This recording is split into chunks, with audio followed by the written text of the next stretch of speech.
നമസ്കാരം, ന്യൂസ് കേരള ടുഡേയിലേക്ക് സ്വാഗതം. ഭാരത് മാതയെയും കാവിക്കൊടിയെയും ബഹുമാനിക്കുന്ന ആർക്കും ശാഖയിൽ ചേരാമെന്ന മോഹൻ ഭാഗവത്. മുസ്ലിങ്ങൾക്കും ഇതിൽ ചേരാവുന്നതാണ്. മുഗൾ ചക്രവർത്തി ഔറംഗസീബിന്റെ പ്രത്യയശാസ്ത്രത്തിൽ വിശ്വസിക്കാത്തവരെ സംഘത്തിൽ ചേരാനും ശാഖയിൽ പങ്കെടുക്കാനും ക്ഷണിച്ചിരിക്കുകയാണ് RSS മേധാവി മോഹൻ ഭാഗവത്. ശാഖയിൽ ചേരാൻ വരുന്ന ഓരോരുത്തരും ഭാരത് മാതാ കി ജയ് വിളിക്കുന്നതിൽ ഒരു മടിയും കാണിക്കേണ്ട ആവശ്യമില്ല. ബഹുമാനമാണ് കാവിക്കൊടിയോട് വേണ്ടത്.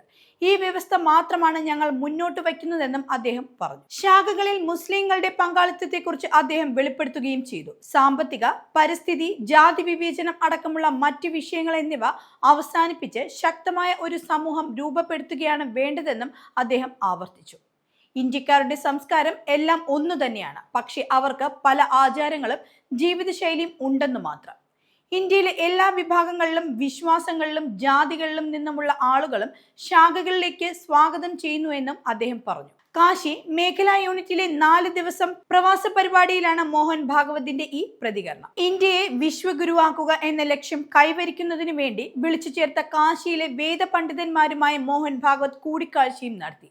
ബനാറസ് ഹിന്ദു സർവകലാശാലയിലെ 28 പ്രൊഫസർമാരുമായും 94 IITക്കാരുമായും അദ്ദേഹം കൂടിക്കാഴ്ച നടത്തിയിരുന്നു. നമ്മുടെ ജീവിതത്തിലെ തിരക്കേറിയ സമയങ്ങളിൽ നിന്ന് അല്പം സമയം കണ്ടെത്തി വ്യത്യസ്ത ഗ്രാമങ്ങൾ സന്ദർശിക്കാനും അദ്ദേഹം ആവശ്യപ്പെട്ടു.